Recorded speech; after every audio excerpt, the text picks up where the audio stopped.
इश्क़ नबी में यारब घायल सा हो गया हूँ। इश्क़ नबी में यारब घायल सा हो गया हूँ। ले चल सबा मदीने पागल सा हो गया। इश्क़ नबी में यारब घायल सा हो गया हूँ। ले चल सबा मदीने पागल सा हो गया हूँ। पागल सा हो गया हूँ। पागल सा हो गया हूँ। ले चल वहीं जहाँ पर, ले चल वहीं जहाँ पर बीमार झूठ दे रो मलाइका के अंबार झूठ दे। क्या कहूँ, क्या मिसाल दूँ, बस ये कि बज़्मे तसव्वुरात, तसव्वुरात क़ारी साहब के अशार इमेजिनेशन बहुत ही तगड़ी थी। मैं बस इतना कहना चाहूँगा कि बज़्मे तसव्वुरात सजी थी अभी अभी, नजरों में मुस्तफ़ा की गली थी अभी अभी। और जिब्रील पूछते थे फरिश्तों को, जिब्रील पूछते थे फरिश्तों को रोक किसके लबों पे नाते अभी। बहुत क़ारी साहब, बहुत ही प्यारा लहजा, बहुत ही मजबूत अशार, माना खेज और इंतहाई दर्द भरा लहजा। जज़ाकल्लाहु खैरा, आपने हमारे प्रोग्राम को चार चांद लगा दिए। हज़रात गिरामी, मैं माहौल पर तरोताज़गी के असरात काफी हद तक देख रहा हूँ और हमारे बड़े हमें मुकम्मल सपोर्ट कर रहे हैं। ये उनका बड़प्पन है और आदमियत और मानवता के नाते जिम्मेदारी भी है, यकीनन गाँव वासी होने के नाते। मैं वक्त गनीमत जानते हुए प्रोग्राम को बहुत ही जल्द कदम ब कदम आनंद बनाना चाहता हूँ। लिहाजा मैं फिर आपको तारीख, इतिहास और हिस्ट्री के दौर में ले जाना चाहता हूँ। फिर इस्लाम की तर्जमानी के लिए मैं कैसे नौनिहाल को दावत देना चाहता हूँ कि मैं बस ये कहता हूँ कि दिलनशी तर्ज़े तकल्लुम मुनफरिद हुस्ने बयां, दिलनशी तर्ज़े तकल्लुम मुनफरिद हुस्ने बयां, तेरी बातों में है पिन्हा दर्द दिल की दास्तां।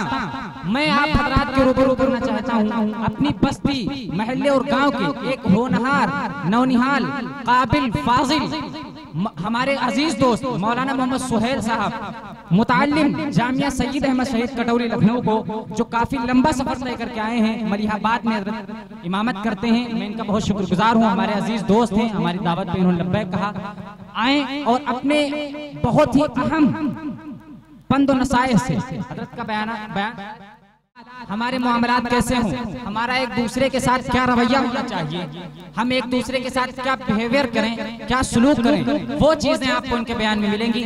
इल्मी मोती आपको बिखेरने का मौका मिल रहा है। मैं आपको रूबरू कर रहा हूँ मौलाना मोहम्मद सुहेल साहब, मौलाना सुहेल साहब दाइस पर।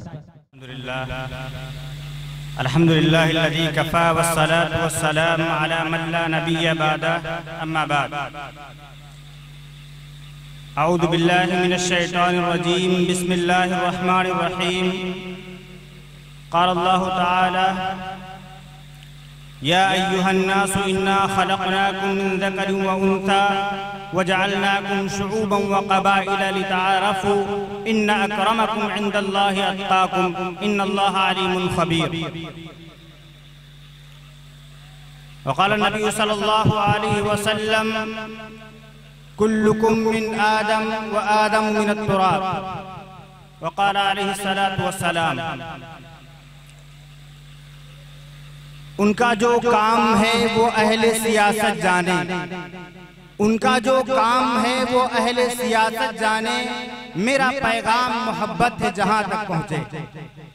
किसी शायर ने कहा, अल्लामा इकबाल ने क्या ही खूब कहा है कि मनफात एक है इस कौम का नुकसान भी एक, मनफात एक है इस कौम की नुकसान भी एक ही सबका नबी, दीन भी ईमान भी एक, हरमे पाक भी अल्लाह भी कुरान भी एक। कुछ बड़ी बात थी जो होते मुसलमान भी एक, फिरका बंदी है कहीं और कहीं जाते हैं, क्या जमाने में पनपने की यही बातें हैं।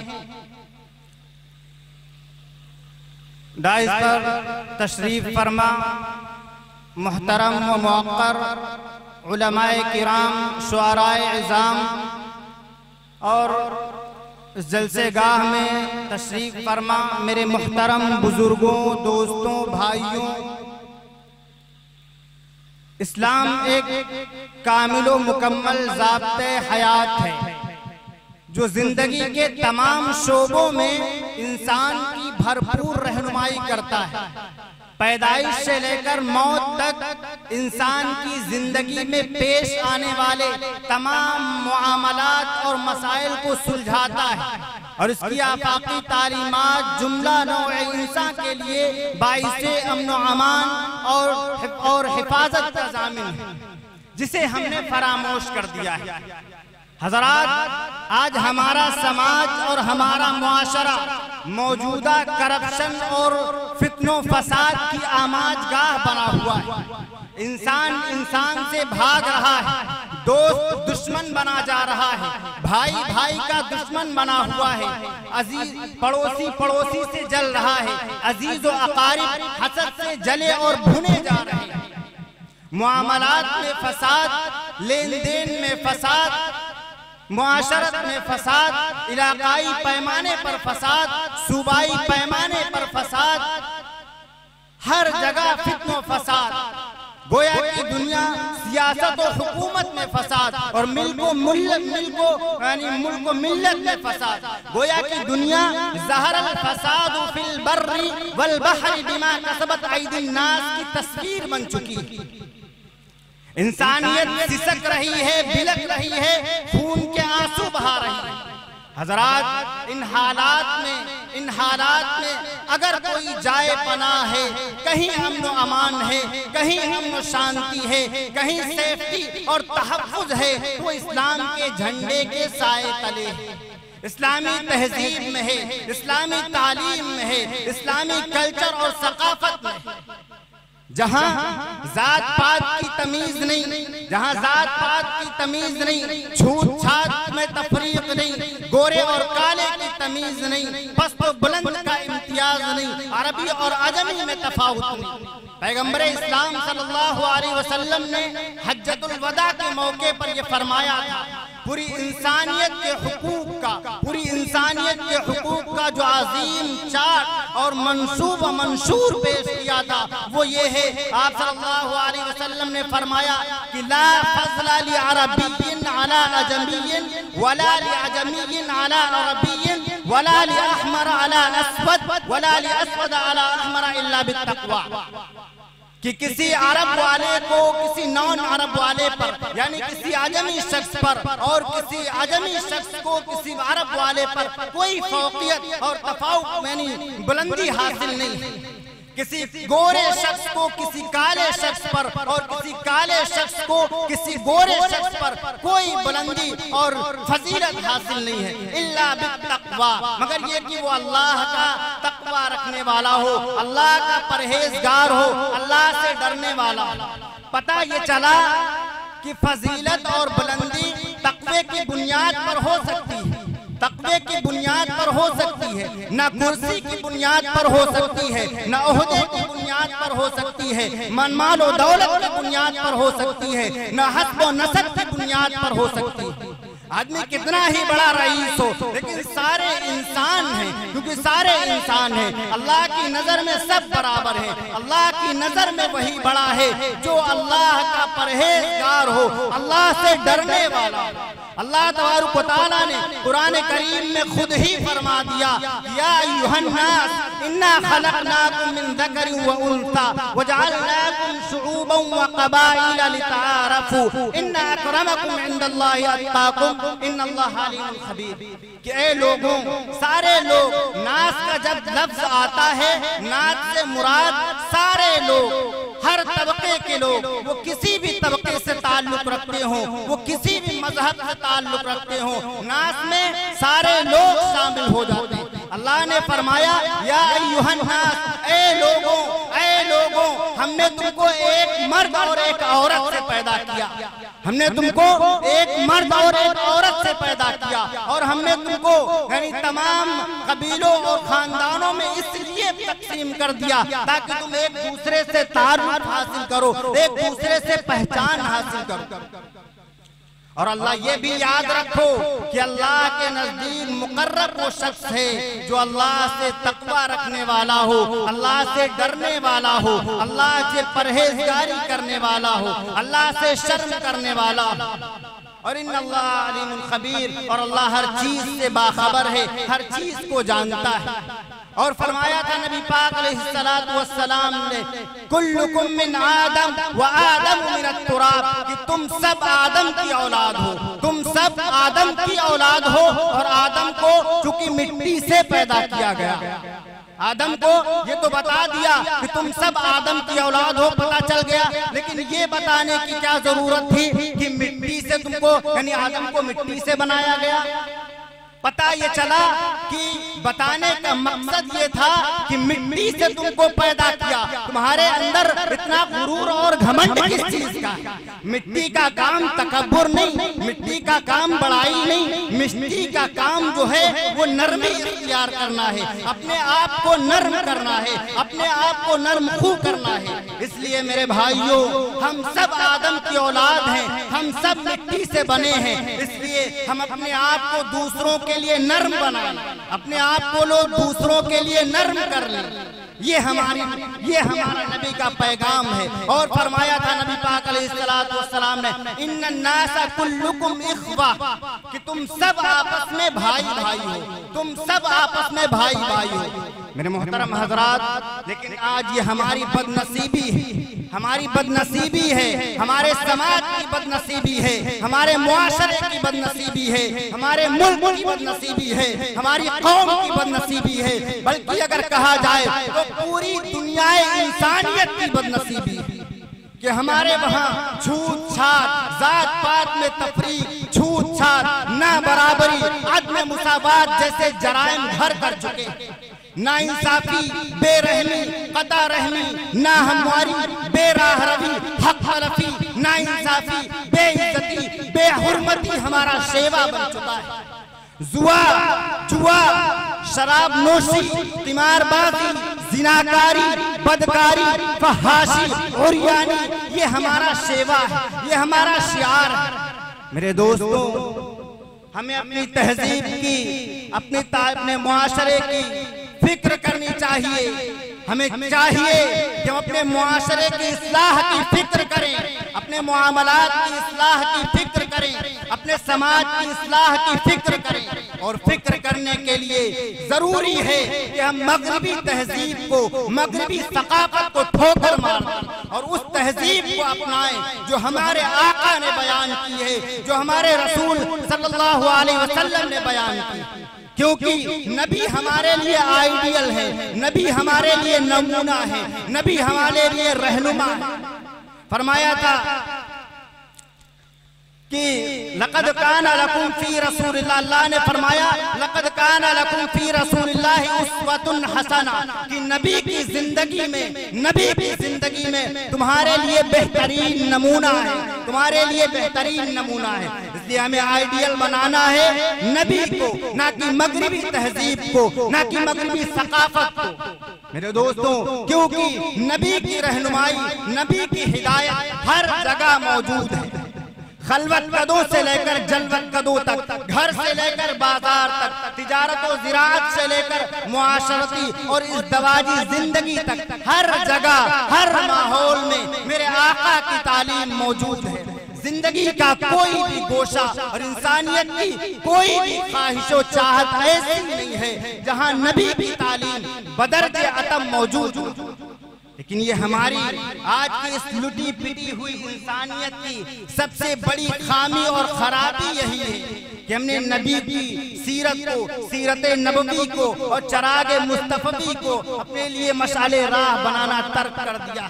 हमारे नबी की तालीमात हर जगह मौजूद है कि कि हमारे मुआमलात कैसे होने चाहिए, हमारा लेन देन कैसा होना चाहिए, हमारी तिजारत और ज़िराअत कैसी होनी चाहिए, हम ताल्लुक किससे रखें, ताल्लुक किससे न रखें, किसका हम पर हक है। ये सारी चीजें नबी ने हमारे लिए वाज़े तौर पर बयान कर दी है कि माँ बाप का क्या मकाम है, पड़ोसी का क्या मर्तबा होता है, भाई का क्या मकाम है, बहन का क्या मकाम है। ये सारी चीजें हमारे आका ने हमारे लिए बयान कर दी। फरमाया है कि माँ बाप का बड़ा मकाम है, माँ बाप की बड़ी कद्र और कीमत है। बाप जन्नत का दरवाजा है, बाप जन्नत के दरवाजों में सबसे बीच का दरवाजा है, माँ के पैरों के नीचे जन्नत है। ये मकाम हमारे नबी ने बताया है, माँ बाप का ये मकाम बताया है।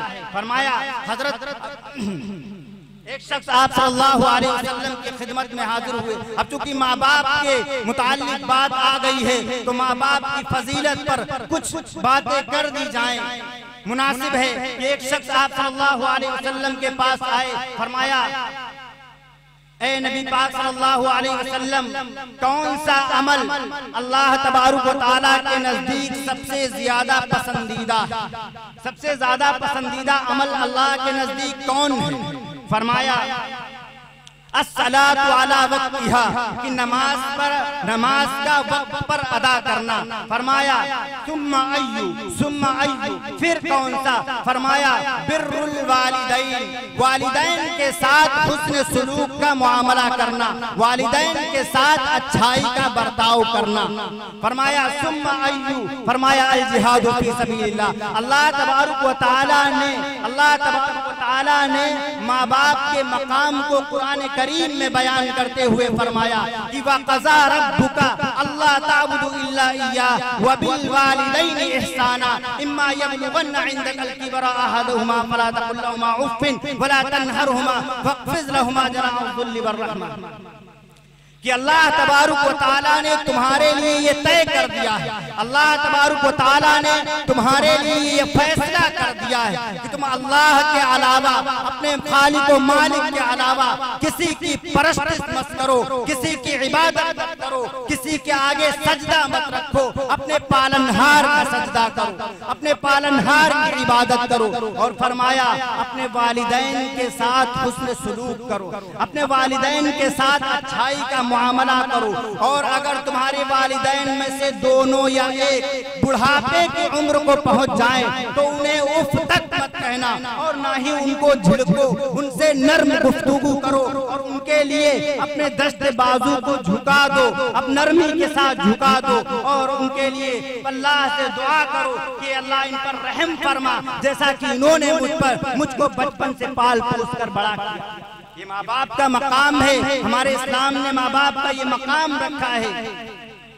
हमारी जरूरत है, क्योंकि अगर हम देखें और गौर करें तो हमें ये बात समझ में आ जाएगी, बखूबी समझ में आ जाएगी। माँ बाप की, अगर माँ बाप ने जो कुछ बचपन से हमारे लिए किया है, अगर वो हम शुमार करना चाहें नहीं कर सकते, और अगर उस पर हम अपनी तायराना नजर डालें तो माँ बाप का मकाम हम समझ जाएंगे कि कौन है इस मतलब परस्त दुनिया में। आज हम देखें ये दुनिया इतनी मतलब परस्त है, इतनी मतलब परस्त दुनिया है। इस मतलब परस्त दुनिया में कोई किसी के काम नहीं आता, कोई किसी के काम नहीं आता। मैं देखता हूँ, हम देखते हैं कि अगर बगैर मतलब के, बगैर अपने मफाद के कोई किसी के काम आता है तो वो माँ बाप है जो अपने बच्चे के काम आते हैं, अपने बच्चे की परवरिश करते हैं। उस वक्त से अपने बच्चे की परवरिश करते हैं जब से उसका कुछ फायदा भी नहीं होता।